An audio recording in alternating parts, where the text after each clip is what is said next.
We have to do this work across mediums in ways that reach people in different ways, unexpected ways, perhaps. And if we can do that across mediums in a way that introduces different people to certain new ideas, maybe ideas that are currently on the fringe but could be really impactful in a variety of different mediums, then that's actually how like behavior is spread.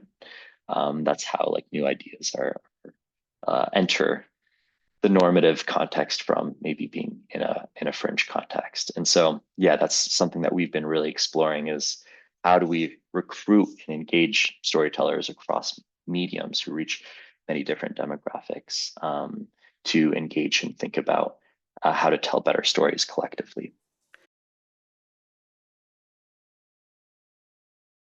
Romain Vakilitabar, welcome to the Accidental Gods podcast. How are you and where are you on this amazing summer's day?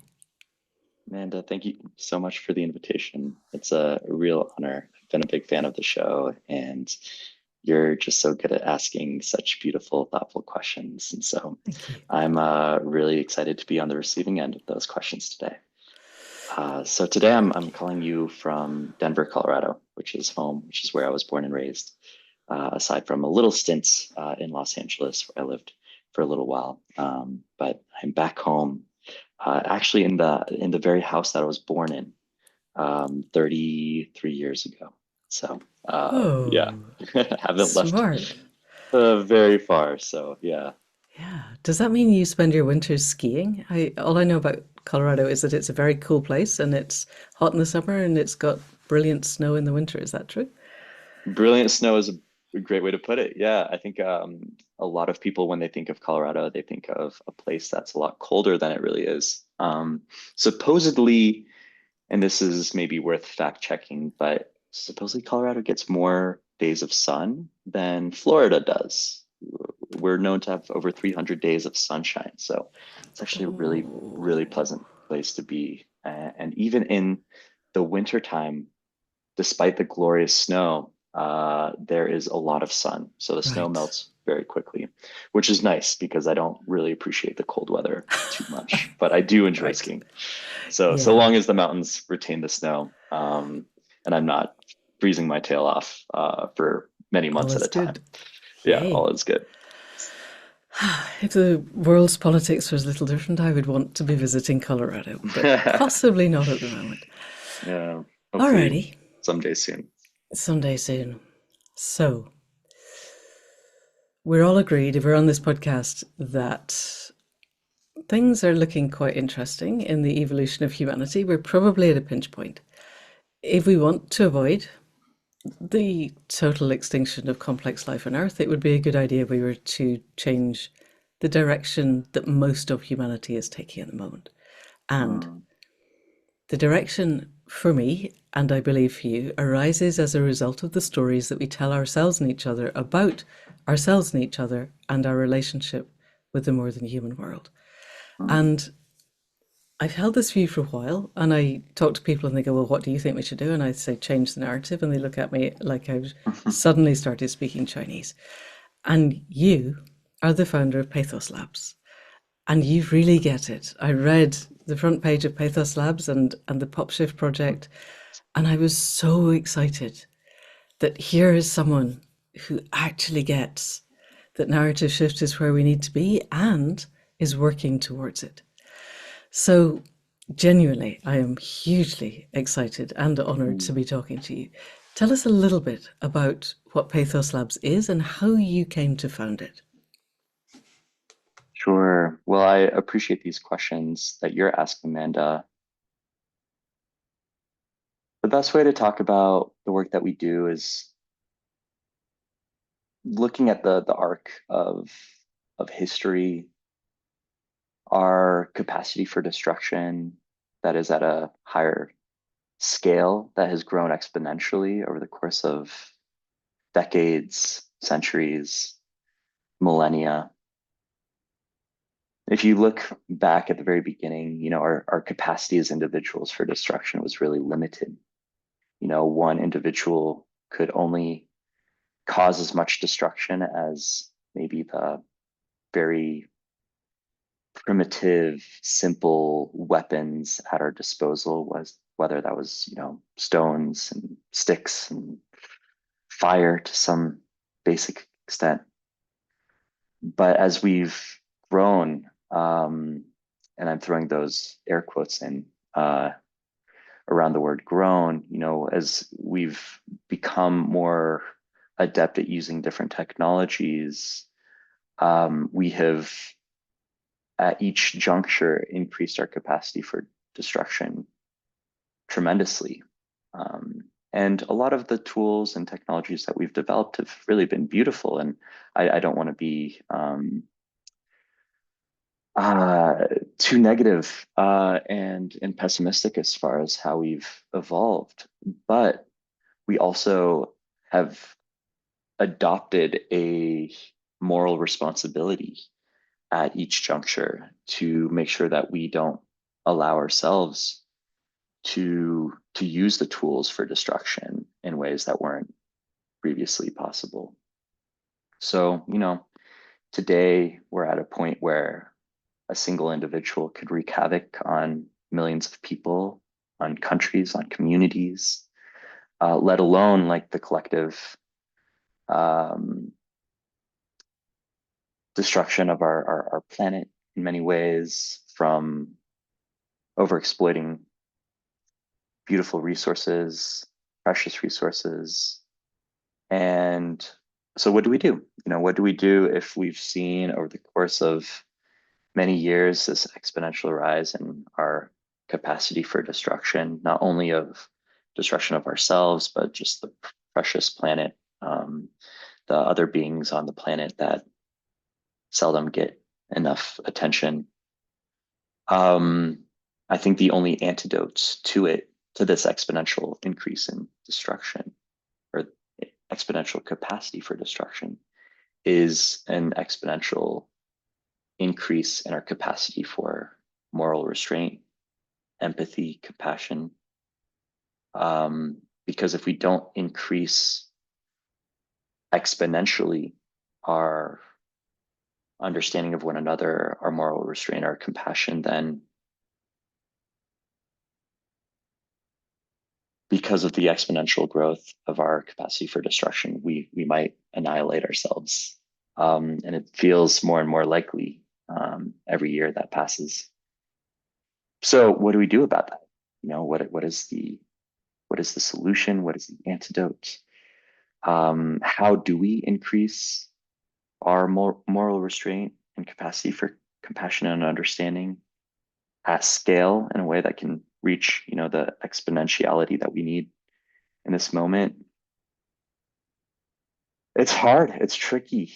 And I don't think there's a panacea, but really where I've turned to is getting an understanding as far as what does it actually take to change behaviors and attitudes?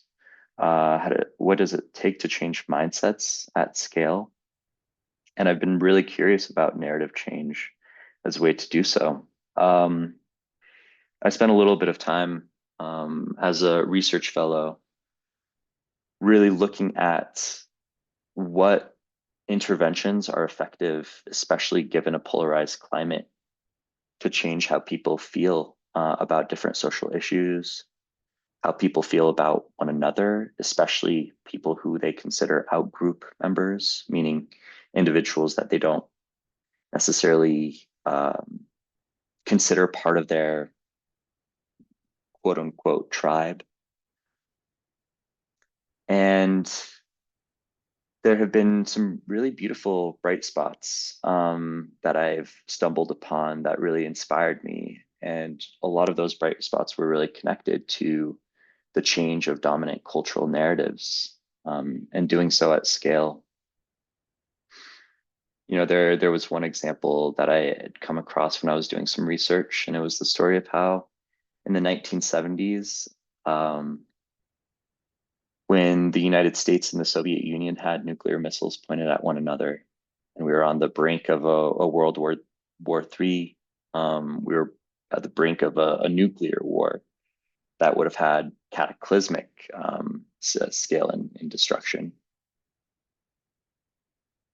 what did it actually take to prevent the pressing of the button that would have assured mutual destruction?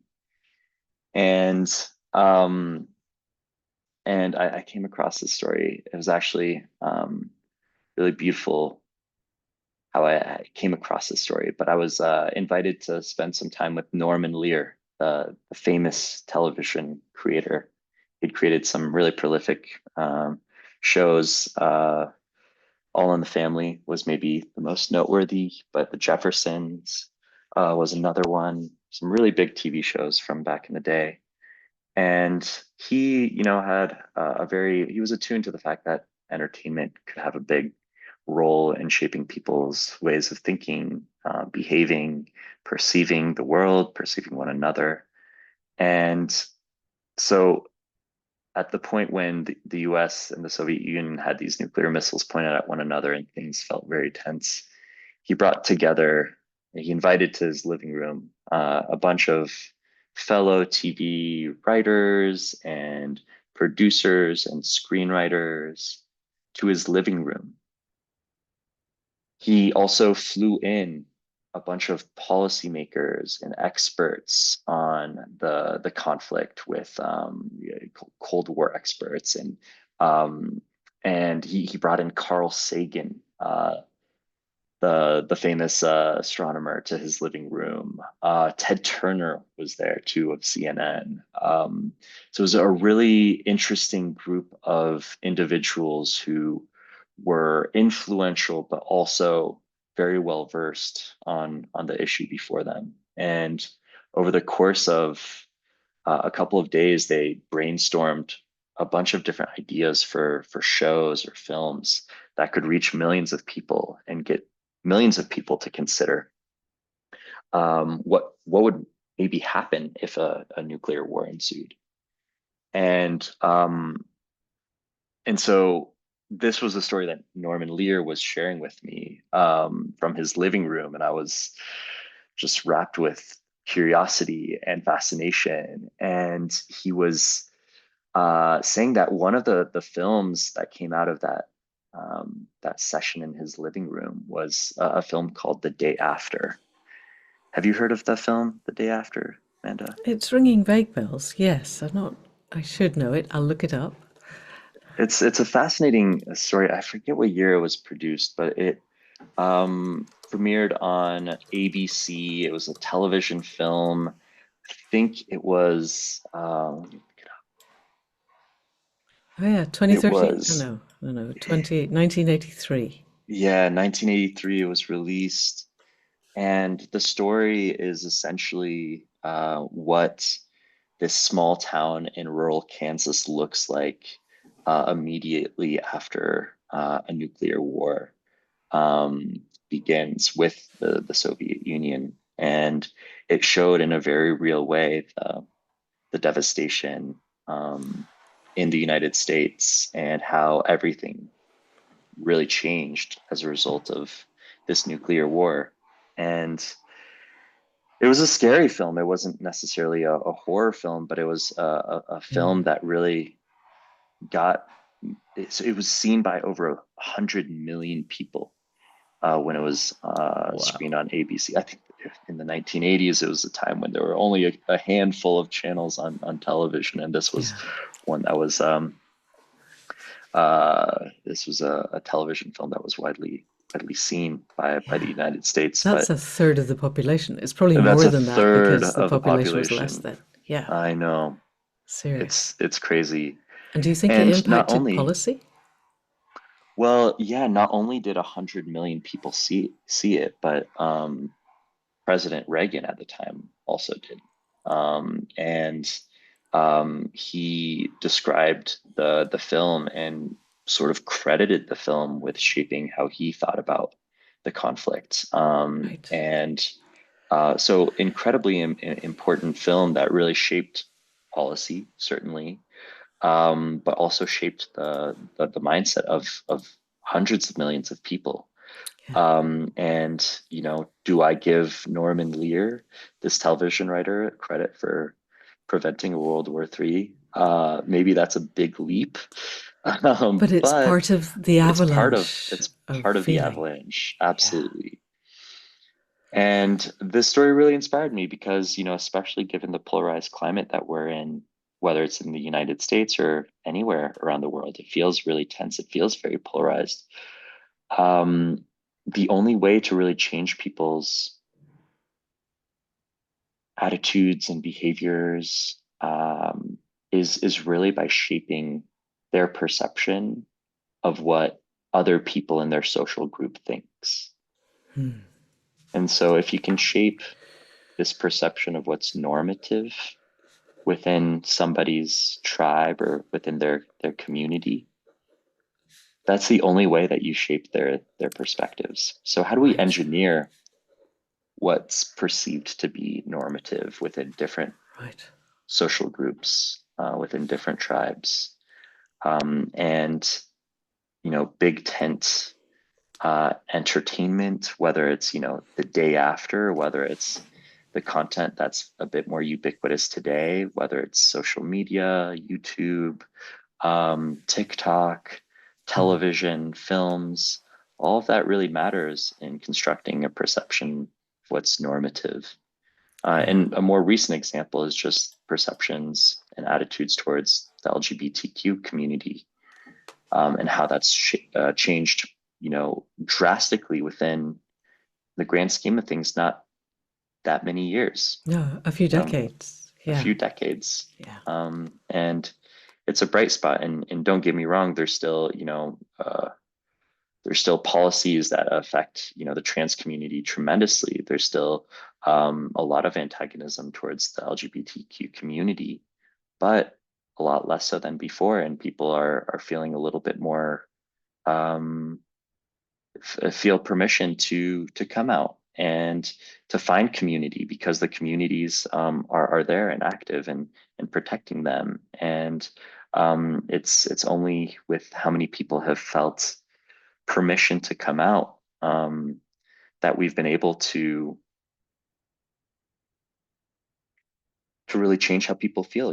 All of a sudden it went from being a political issue to then, maybe conservative policymakers were seeing their own kids come out, and that really affected them. And so now it's becoming something that, and hopefully not speaking too soon here, but is something that, within a handful of years, we no longer question, and we show up with love and acceptance for any sort of gender, sexual identity. So, it's really beautiful. How did that happen? A big part of it was how television and film included and portrayed, people who were coming out and making it feel possible, creating courage within the people who were watching those shows and movies to follow suit. And yeah, so I think that there's a lot that can be done in terms of engineering new social and cultural norms by changing the dominant cultural narrative. How we do that is a different story, but I think that's where I've been led to in terms of my interests in narrative change. There are so many ways we could go from there. Let's keep with Pathos Labs. How long has it been going, and what are you doing? What are your theories of change? Because it seems to me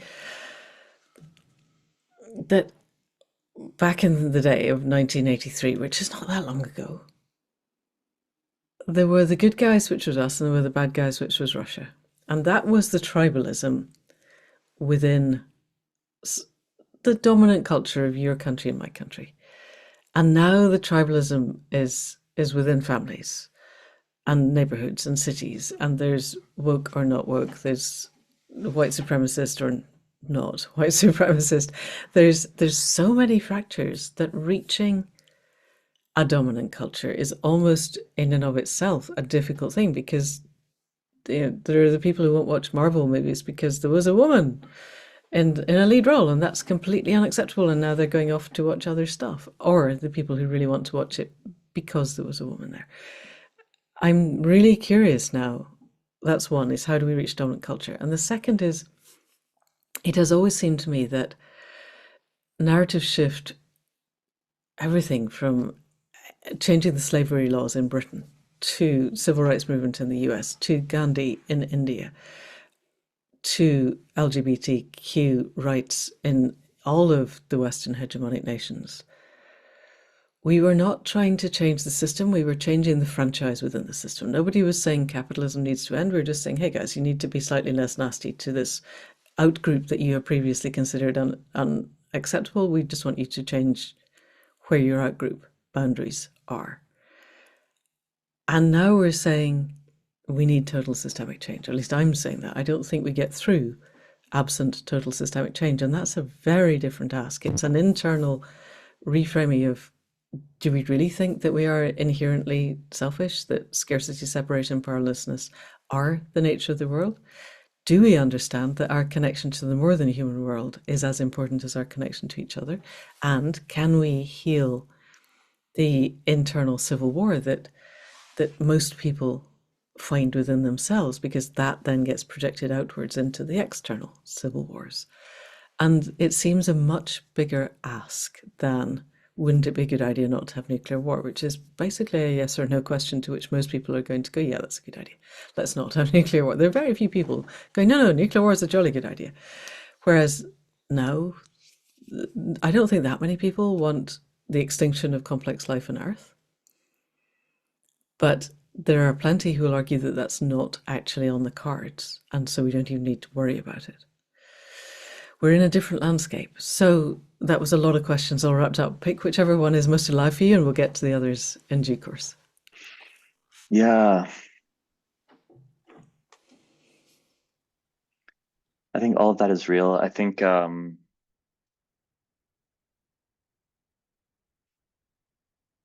would maybe push back and say I think a lot of people, most people would accept that our ecology is suffering, but what priority does that take? I think is where there's a lot of debate. Um, I think that's a result of people not feeling taken care of, people feeling like they have superordinate needs that matter maybe a little bit more urgently than taking care of the rainforest or taking care of, the biodiversity that they may not be connected to themselves. Um, and I think that's where the debate is. And I think, like, rather than trying to convince people that the ecology is in crisis and that we really have to uh, address it urgently, which I am certainly of that camp. I think we miss the opportunity to get really clear with, what are the needs that they feel are superordinate to them, right? In the moment. I think a lot of people are suffering, whether it's, they're at the whims of a system that doesn't really work in their favor, or whether it's the lack of belonging and connection that they feel. I think, back in the day, belonging was found in hyper local contexts, whether that was in your neighborhood, whether that was at your church, whether that was at your school, whether that was, at the pub down the street. And there's a beauty to that. There's a proximity to that that I think is no longer possible. And there's also and of course, like everything is a double-edged sword. I think nowadays it's you can find your belonging in an infinite amount of spaces, because of just the digital world that we now live in. And and if you don't find belonging, then you can find it in very fringe communities. And I think that that's what's been really dangerous in many ways, is the people who can't really find community or belonging in their proximate communities, in their proximate, environments, at school or at church, or within their families, are now finding it digitally.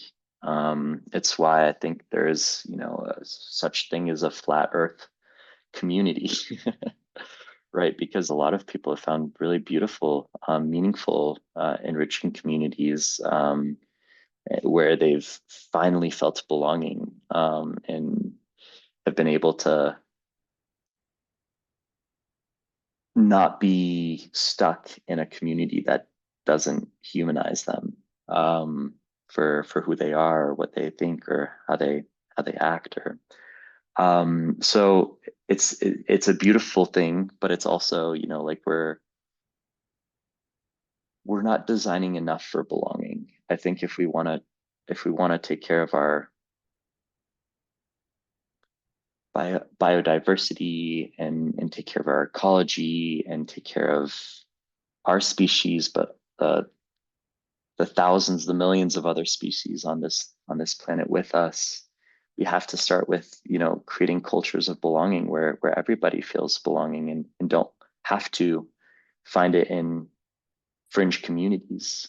Um, I think, it's if people feel belonging, then that is the superordinate need that I think typically leads us to focus on maybe what seems to be,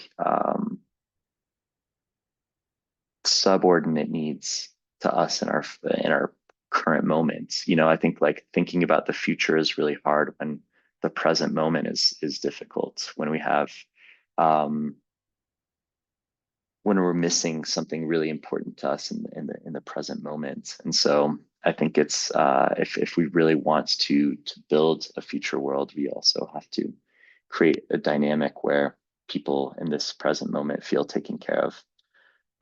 So all that to say, like, a big part of what we've been doing at Pathos Labs is, how do we tell stories that make people feel seen, make people feel belonging, people feel connected to the lives and experiences of others. How do we tell stories, in ways that characters on screen, whether it's in your favorite TV show or favorite movie, um, embodies, certain identities that may feel a little bit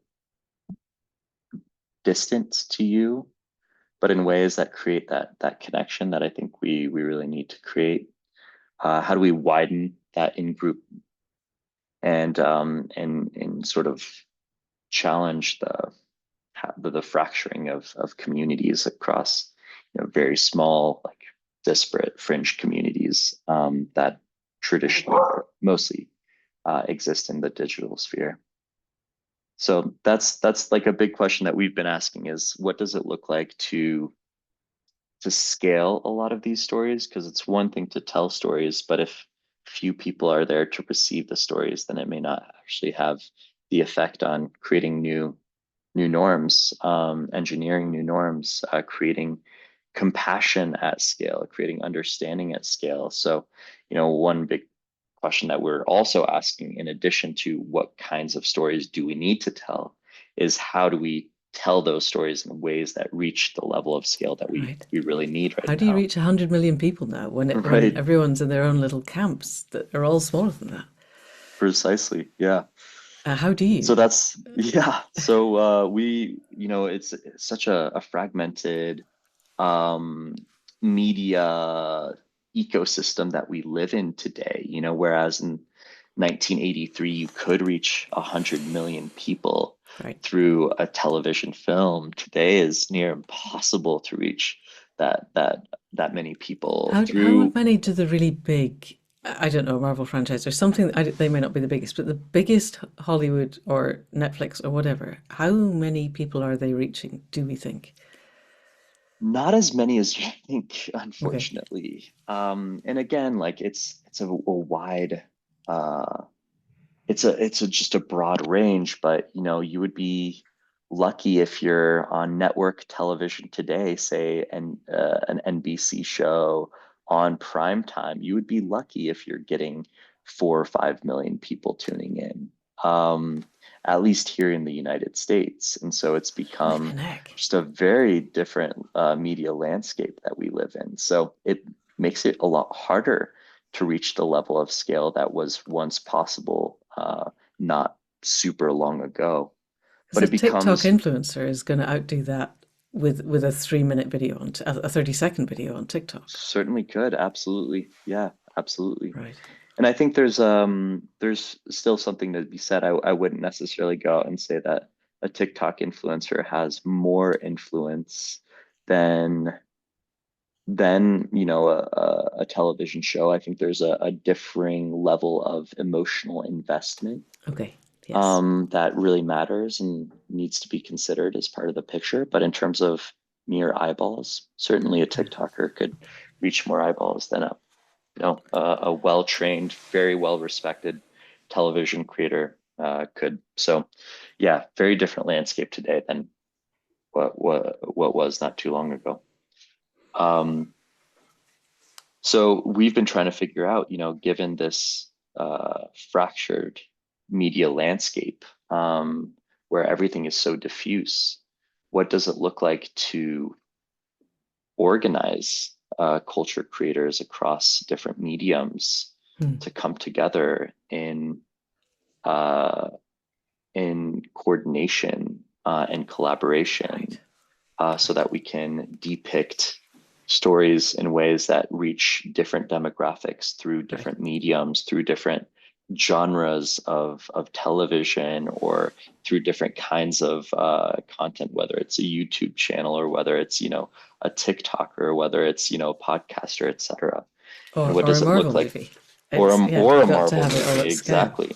Right. So what does it look like to be a coordinated effort that brings a lot of influential storytellers together in community to Right. build with each other, to build from each other's ideas and inspirations, so that a lot of the collective narrative that's broadcast into the world can be in service of bringing forth a better world. Whoa. Okay. This is where I want to go. I just want to get just before we go there. It seems we're talking about compassion and understanding and empathy at scale, and it seems to me what we're asking people to do is to step into emotional literacy, emotional maturity. If we look at Bill Plotkin's scale, we're looking at them from to grow up from early adolescence into adulthood and elderhood. And part of what we need from that is to have modeling of what adulthood and elderhood look and feel like. And in our culture, screens are the way to do that. In the old days, novels used to do that a bit.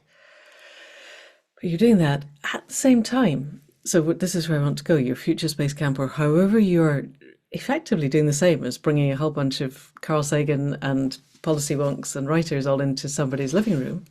Instead, you're bringing people together to form a community to begin to have coherence in a world where there has been coherence, but it's been default. And I think it's worth looking at what you think the default, because for me, the default has been business as usual is capitalist and capitalism is good and capitalism is right, and it's okay to ignore the externalities because that's what capitalism does. We're not going to look at the fact that sending a rocket to the moon creates extraordinary amounts of downstream and second order effects that are nothing to do with the exciting image of the rocket going to the moon. They're destroying entire ecosystems and entire communities simply to get there, but we're not going to look at that. And that essentially the scarcity, separation, and powerlessness as the underlying value set, and that this is the way humanity is. I had quite an interesting mini flame war on Blue Sky the other day. Blue Sky doesn't really do flame wars. It's not like Twitter, but somebody had posted a graph of CO2 from prehistoric times up to industrial times, and then it just did that. And it was going up to 2050. And the question was, what are your grandchildren's grandchildren going to think if knowing that we saw this graph and did nothing? And there was hundreds of comments after, and most of them were, well, it's too late. Why would we do anything anyway? People have moved from denial to despair without any intervening spaces. And and they hold those positions with extreme emotional certainty, which for me is a hallmark of um, amygdaloid limbic thinking. That when you get to the if you suggest to me that there might be a possibility I'm going to scream at you in all caps, you've got someone who's quite triggered. And they're holding on to this position of it's too late to do anything because that's a really easy position to hold. It means I am absolved of all responsibility or the need to imagine what I could do. And so what we need to do now, as it seems to me, is to help people understand their own triggers as much as anything else, to do the work of not having to react and being able instead to be in flow and then to co-create the structures of what a viable future might look like in the understanding that the existing one is over. And I wonder how that lands when we exist in a media ecosystem that depends on the existing structures. It's really hard to say capitalism is over when you're asking for several $1 million to make the TV or the movie or the YouTube or whatever that says capitalism is over. How are you navigating that? Or are you navigating that? Yeah, it's a great question.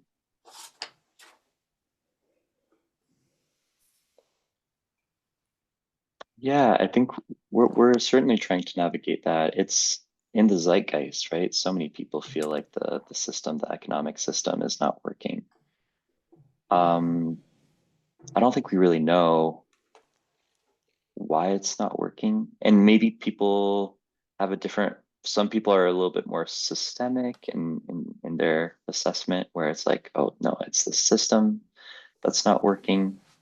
Others are quick to castigate or blame a different group. You know, oh, it's the immigrants. Like we don't have enough money. We're Yeah, struggling here. Um, yeah. the problem is the immigrants who are coming in and taking our jobs, and so Or I it's the think it's billionaires, the other side. or it's the billionaires. Yeah, Yes. absolutely. So finding someone else to blame is the first kind of entrenchment, isn't it? It's not my problem, it's someone else's problem. And Yeah, that makes it easier. yeah, I definitely. somebody posted something that I read the other day. So this was because I think this applies to everyone. And it comes from a book called Southern Man by Greg Iles. And it says, I watched in disbelief as businessmen voted for a repeat bankrupt, labourers for a boss infamous for stiffing his workers, evangelicals for a serial adulterer, women for an admitted sexual assaulter, patriots for a draft dodger who would sell his country's secrets for trivial gain, educated men for an ignoramus. But they did so with fierce gladness in their hearts, because what their chosen one had done was open Pandora's box. Yes, the old one, filled with the ancient calamities of race hatred and rage and cruelty and bloodlust and infinite greed, and tell them that these things were the remedy for all their grievances, that all their anger was justified, and most important of all, none of what ailed them was their own fault or ever had been. And they took to this like infants. I'm not sure I can say the rest of it on a turn on 18. They took to it like infants to their mother. Um, and we could apply that to anyone. What we're doing is getting to that deep limbic thing of it's not my fault, it's someone else's fault, and defaulting to the projection outwards of everything that I'm afraid of is going to fix everything. And that's, Paleolithic emotions, medieval institutions, and the technology of gods. E.O. Wilson, this is, not a winnable solution, but it's inbuilt. And what we are trying to do, you and I think, is take the whole of humanity and create an emotional, spiritual evolution, emergence to a new system where that's not the default, which is a big ask. Um, and I'm wondering how it's landing. So I think you're right. Yes, there's a lot of outgroup stuff going on, but I'm guessing that amongst the people that you're working with, the fact that you're working with them and you are clearly well versed in this and highly emotionally literate, you've done a lot of work with in groups and out groups. You worked in Israel and Palestine. You've been voluntarily homeless.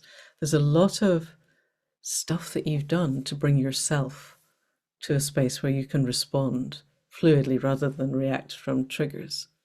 And I'm guessing, I'm hoping that Pathos Labs is bringing people like that together. What are the strategies that seem most workable in the groups that you're working with? Hmm.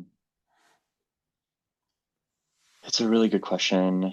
Yeah, I've been really curious about empathy, understanding complexity of hatred, but also the simplicity of it.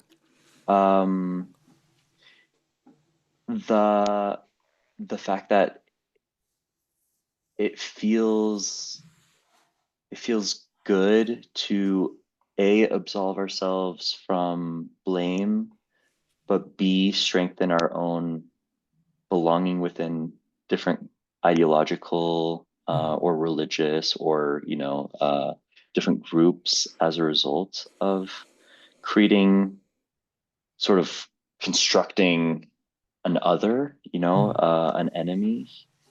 Um, Even, thinking back to high school, I was a big soccer player and I was really competitive. I'm still quite competitive when I play games or sports. Or a triathlete? Or a Tell us about your triathlete. triathlon. Yeah.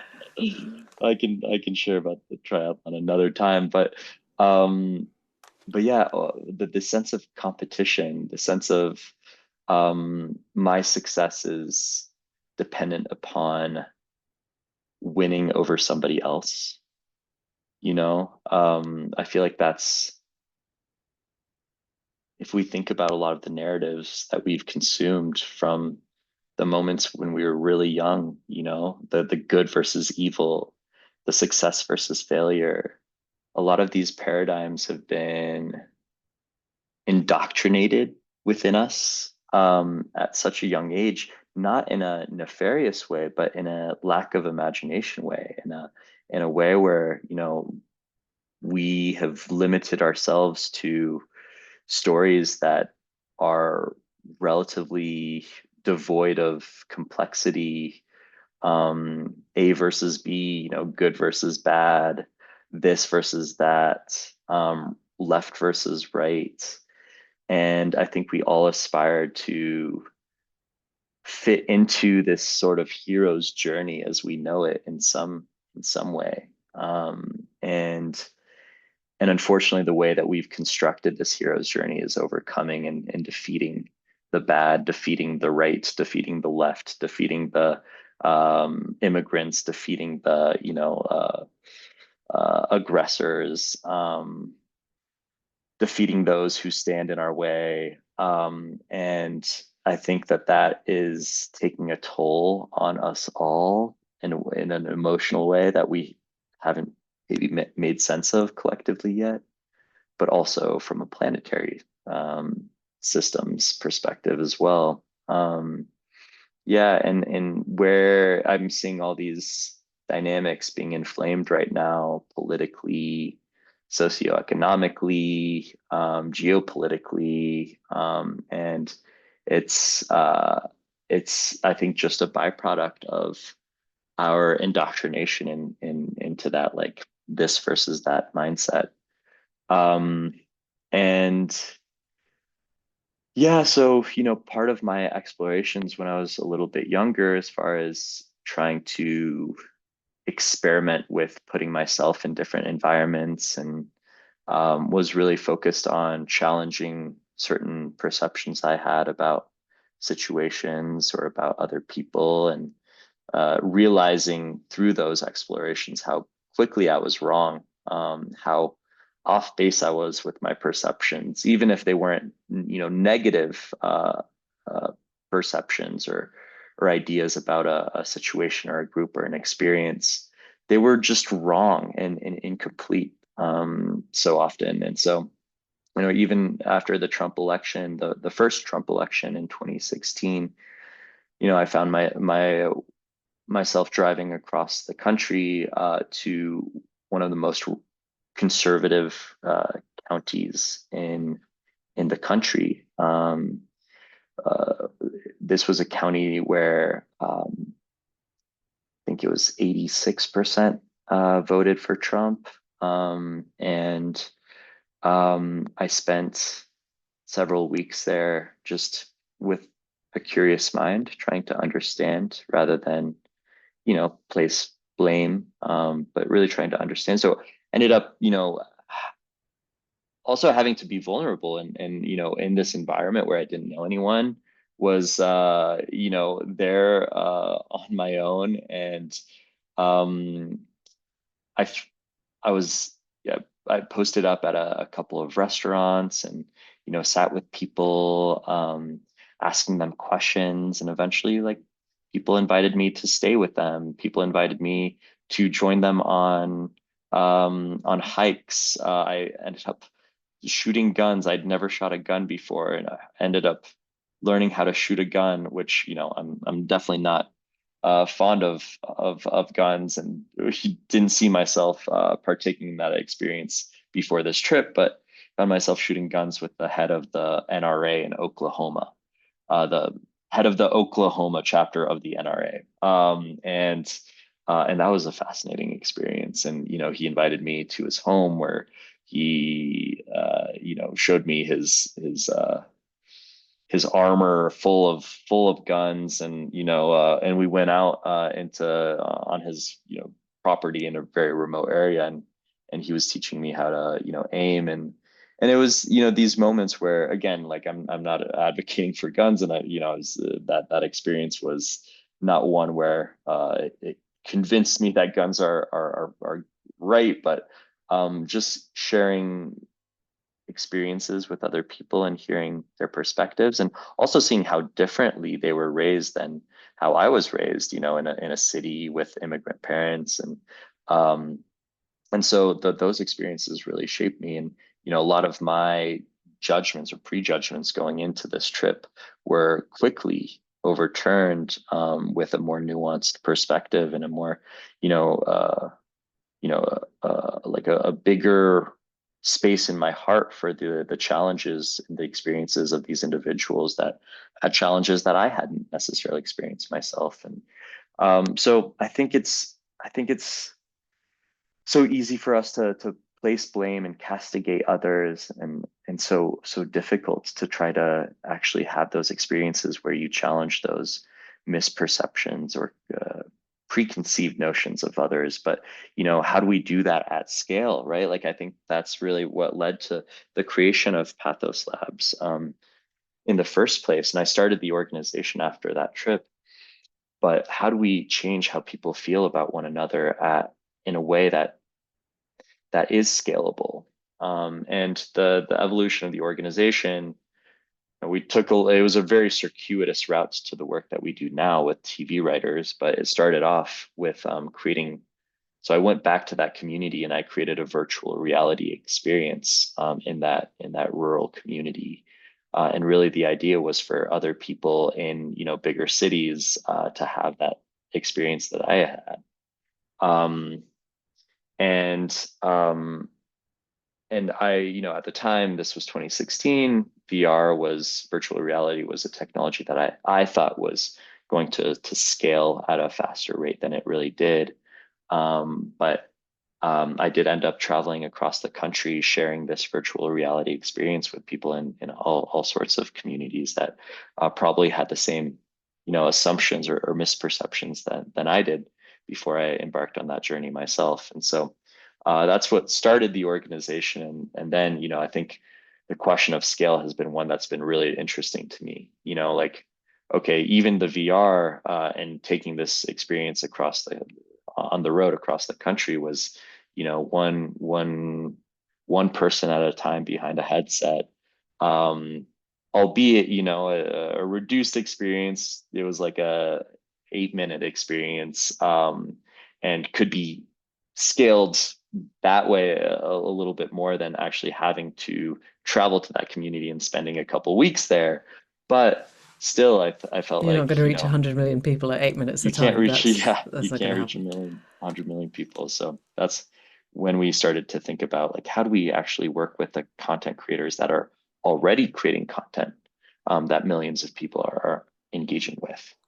Is there an opportunity to bring them together in ways that get them to think a little bit differently about the world, about the way in which they're telling their stories, Yeah. and what if it's a comedy writer for, a popular sitcom, and someone who's creating a drama, and someone who's creating a documentary, and someone who's creating a podcast. And I think the surround sound nature of it these days is really, really important. Yeah. There's this academic named Centola, I think it is. I don't know. Are you familiar with Centola? No, sounds like I should be though. Can you send me a link and we'll put it in the show notes? Yeah, Damon Centola. He was an academic. Is he still around? I think he's still around. But he's talking about like how behavior spreads, and how that's actually the name of one of his books is How Behavior Spreads, the science of um, see, the science of complex contagions. And he talks about how behaviors and attitudes are shaped not by hearing it from one person, but hearing it from a variety of sources.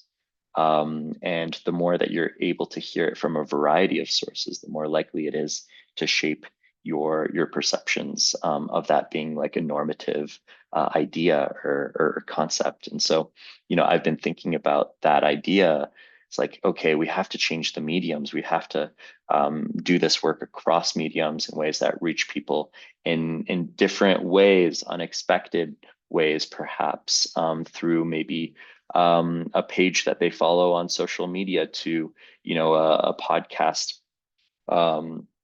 host that they really resonate with or gravitate towards, to maybe like a TikToker that they're engaged with, to like a television show that they're watching. And if we can do that across mediums in a way that introduces different people to certain new ideas, maybe ideas that are currently on the fringe but could be really impactful, um, in a variety of different mediums, then that's actually how like behavior is spread.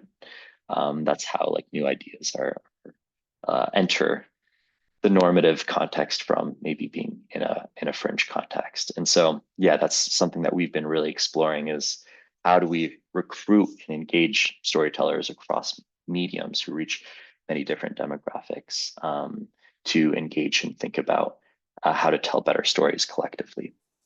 Because it seems to me, I read 2017 Nancy MacLean, Democracy in Chains, and Mm, the right knows this. I mean, yeah, this is me othering, but yeah, they absolutely. yeah, Remember one of the very first executive orders that Trump had way back in 2016 was that up until that point it had been a legal requirement for every local US media station to source their own media.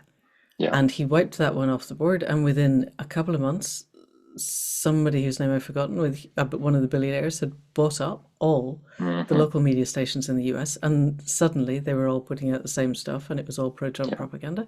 And yeah. his approval ratings, which had been nosediving, did this.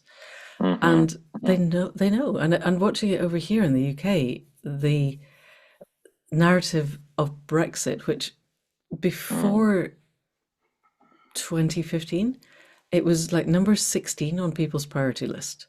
Mm, It was basically not there. yeah, And then a concerted media effort that managed to harness the big newspapers and the major legacy news made it number one. And we all know what happened. And now they're continuing to do that so that people will genuinely spend half of the evening news discussing migrants coming across the channel. yeah, And yeah, anybody rational was like, guys, there are no migrants on a dead planet. Can we actually concentrate on the things that are important? And they make the narrative. We all understand that people have hierarchies of needs, and they have hierarchies of attention, they have hierarchies of priority. But as you are aware, the media shapes these. So I'm really interested in the fact that we seem to be playing catch up, and we're playing at a harder difficulty level because the people with huge amounts of money have an enormous vested interest in us not managing to shift the narrative from the places they are very carefully sending it. So I'm really interested in how, with Future's Basecamp, You brought people together, and without breaking confidences, how much can you tell us about the kinds of conversations and about whether this is actually viable from the perspective of endeavoring to create a unified sense of self within humanity rather than endeavoring to maintain fractured polarizations, which seems to be one way that we're heading, and that's quite deliberately being taken that way. Does that make sense as a question? Yeah. Yeah, no, I think just to respond to your first assessment, the right has done a really, really good job of disseminating strategic ideas and narratives. In the 2024 presidential election here in the United States, the Democrats outspent the Republicans by almost $1 billion in media and messaging, outspent by $1 billion, and yet we uh, have lost so much ground. Why is that? You know, Well, they had we're Musk putting his thumb on the scales. I think that's also a thing, you know? But yes, go I on. think that's partially sure. We're also seeing Gen Z move more towards the right, which is confusing Terrifying. all of us because, I think it was safe to say for decades that the more young people you engage, the more progressive the policies, the more progressive the elected officials, and now what we're seeing is Gen Z is turning more and more conservative. And how is that happening? I've been really curious about. There's one organization here in the United States called Turning Point USA. Are you familiar with them, Amanda? No, I will. No. Turning Point USA is a really fascinating organization. It was started by a young person. I think he's still maybe 30 or maybe even younger at this point. Young man who started a couple, high school then college chapters of this community called Turning Point USA. Now has, I think, about a 500,000 young people involved in the community, whether it's through high school chapters, college chapters. They have engaged a lot of influencers Oh, to wow. We believe in limited government. We believe in free markets. We believe in freedom. Oh, I was putting that in the show notes. I'm just taking it off. yeah. Wow. Yeah, yeah. So this is an organization that doesn't really align with me politically at all. Mm-mm. But they have done such a good job in terms of mobilizing young people. How have they done so? How have they mobilized young people who have traditionally gravitated towards more progressive ideas in ways that are very sort of antiquated? Mm. They've developed a really tight system where, so you join the high school chapter, and when you start college, and here in the United States, a lot of students go to colleges where they don't necessarily know a lot of other people. Some Right. of them So travel you have an across in the group to join country. already. You immediately have an in-group to join. Um, and so that becomes your friend group on day one, is these students who are a part of this are a part of this community. And when you have a strong in-group, you as an individual tend to conform your ideas and beliefs to what is dominant in that in-group. Yeah. And so all of a sudden, the perspective of wanting to belong, you adopt a lot of these ideas. So they've done a really good job on that front. That I haven't seen that as effectively on the left. And two is how they've actually enrolled and engaged influential storytellers to take part of this sort of like tight system. And they have recruited loads and loads of conservative influencers, TikTokers, podcasters to spread ideas that sort of disseminate from Turning Point USA because they use the students at the campuses as amplifiers or Mm, dissemination. right. So, take a TikTok post that was posted. Turning Point sends it to, 500,000 young people who and request that they comment, like, share as soon as it's been posted. These So they get students, the algorithms in their favor and it's exactly, amplified exactly, instantly. Oh exactly. God. So it's a dissemination strategy that's really based around how do we get these algorithms to pay attention to these fringe ideas and train the algorithm to think that this is what young people want to see, Right. right? And Right. so they're able to then get that content out to reaching people who So we wouldn't create a otherwise. self-fulfilling prophecy Yeah, by absolutely, algorithm. absolutely. So what are Yeah, we so doing on the other side, Roman? we're not doing much, which is really where Why? I'm feeling frustrated. I don't know. I don't quite know why we're not tapping into some of these behavioral triggers that the right has tapped Well, into. some people So are. Zoran Mamdani did TikTok brilliantly in New York and got the Democratic nomination yeah, there. He was yeah, he's done fantastic a on really good job. TikTok. Yeah, he's done a really good job. So some people Yeah, are. It's just not yet in that level of organization. We're at an hour, and I think you probably have to go. And I still really want to know what happened at your Futures Basecamp, if you can oh tell us, sure, or yeah, yeah, tell us what's of course. happening.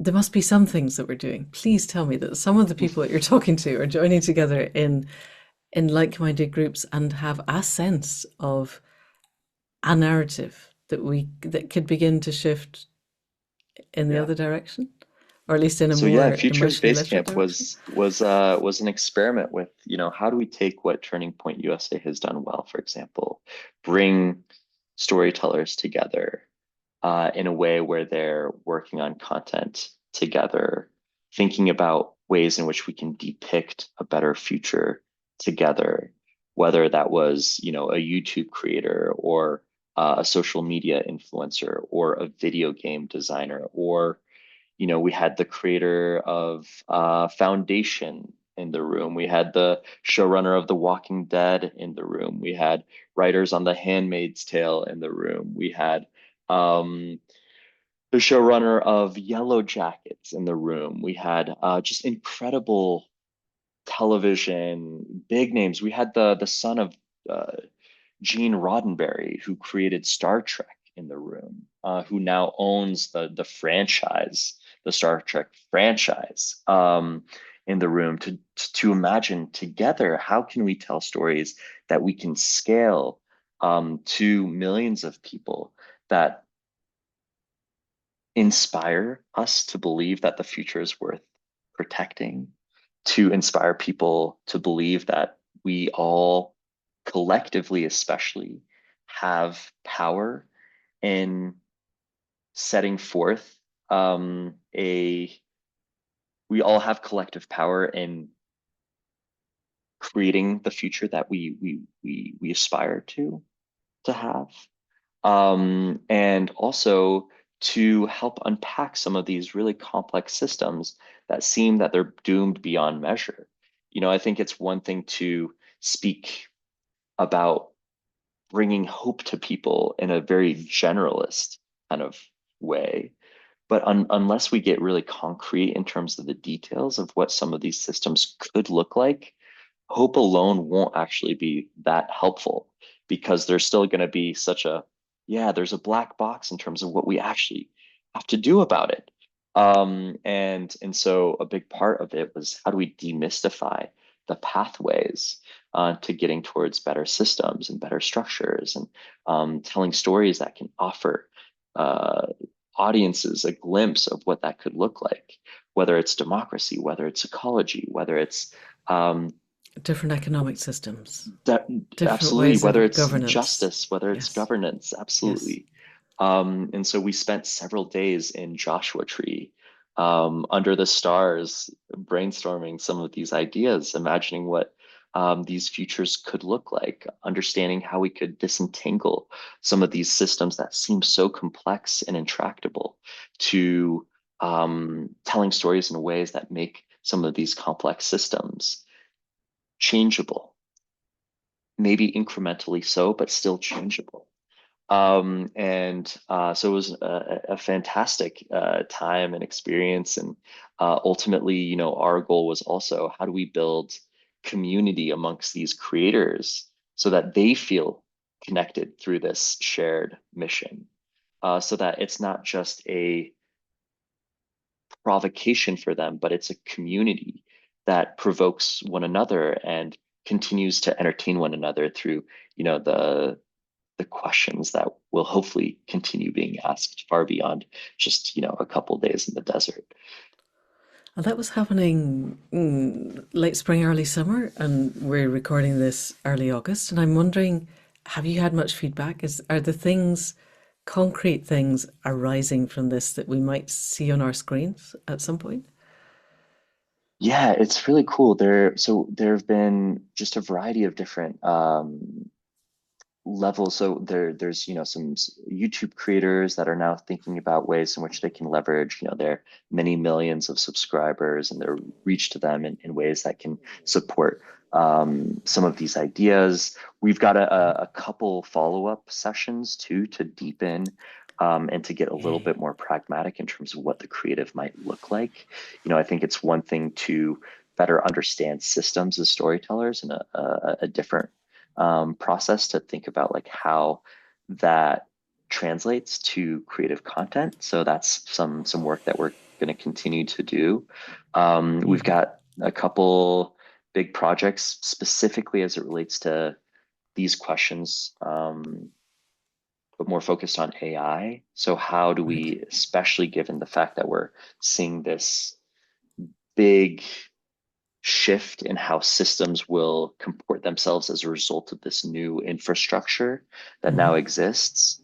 Um, how do we really leverage this new technology in ways that can support the positive and also mitigate some of the negatives that might come with irresponsible dissemination of this technology that's not fully fleshed out. Right. So yeah, so the work continues. We can't claim to change things in a matter of 3 days, No, even no. if it's a transformational experience. But I think it's We it's can about, plant seeds, yeah, and exactly. who knows what they'll grow But those into. seeds need to be watered. Yeah. But if people, it sounded to me from what I heard and what I saw, that video that you made, that people there were genuinely inspired. I think there's something about knowing you're not alone, which obviously the turning point people have hooked onto is Yeah, finding your tribe is really important. yeah, And once you got it, then there is an exponential nature to the sharing of ideas. They don't just stack up linearly. They definitely have a yeah, fractal effect yeah. outward, I would say. So this feels really exciting. Is there Thanks, Mara. anything towards the end? We're definitely over the hour now.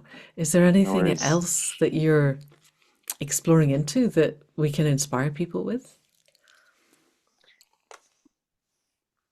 Yeah, I feel like I've talked a lot. So That's the point, I Roman. yeah, That's why you're that here. is the It's point. okay. You're right. You're right. And I feel like it maybe took us on a circuitous path that hopefully hopefully you feel Makes sense. connects a lot of the dots. But It does. yeah, I think like really where I've been sitting most recently is thinking about how do we disseminate on a much bigger scale than even leveraging the platforms of existing storytellers individually. Is there an opportunity in building a collective, a bigger collective movement, and a better dissemination strategy so that we're not just relying upon Netflix or TikTok's algorithm or YouTube's algorithm to get some of those new ideas out there, but is there a way in which we can sort of create a new model so that we're not at the whims of what the algorithms determine Right. we want to see? And that's something that's been really top of mind that I'm personally trying to disentangle. In a way, this is the kind of Audrey Tang field of if we could Mm, set up our own social medium that wasn't aimed at polarizing, if we were not in the extraction of everybody's attention and the race to the bottom of the brainstem Hmm. and the monetization of polarization, and instead had something that was where the algorithm was designed to help people find the uncommon ground that united them, Hmm. then that would be something to build on. And I know there was a point where Audrey Tang was hooked up with a billionaire whose name I don't remember, and they were looking at buying TikTok.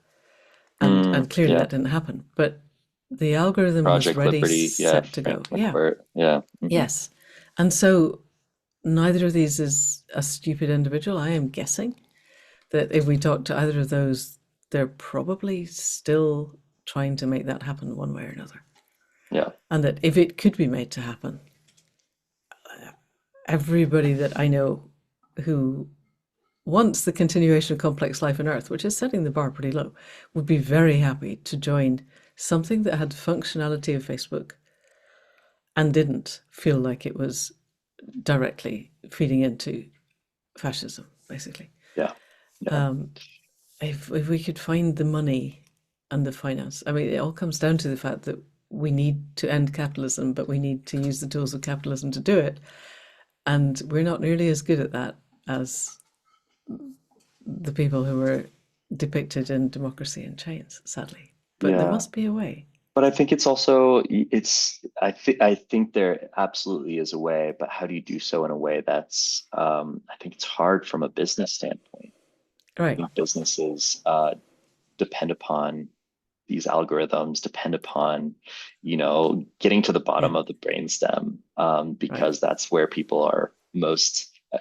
likely So we have a to catch to 22. purchase. Yeah. Yeah. We need to end Uh, capitalism while still sustaining ourselves with capitalism. right. But I That's think I think movements, I think there's too many of us that feel um, dissatisfied with the status quo. And I think there's ways in which we can do it that don't necessarily rely upon an ad-based capitalism right. entrenched model for doing it. Yeah. And yeah, that's something that I'm trying to investigate. It's what does it look like if you can set up more complex distribution systems that don't depend upon algorithms and Okay. then get Yeah. biased because of these algorithms and don't depend upon the advertisers to keep us afloat.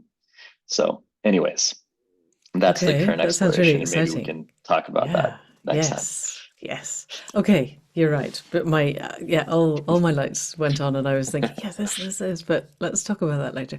Excellent. In that case, we are way over time. Roman, thank you so much for all that you're doing. It feels so exciting that somebody else understands that narrative shift is what makes the difference and is working on it. So thank you very much for everything that you're doing and for coming on to the Accidental Gods podcast.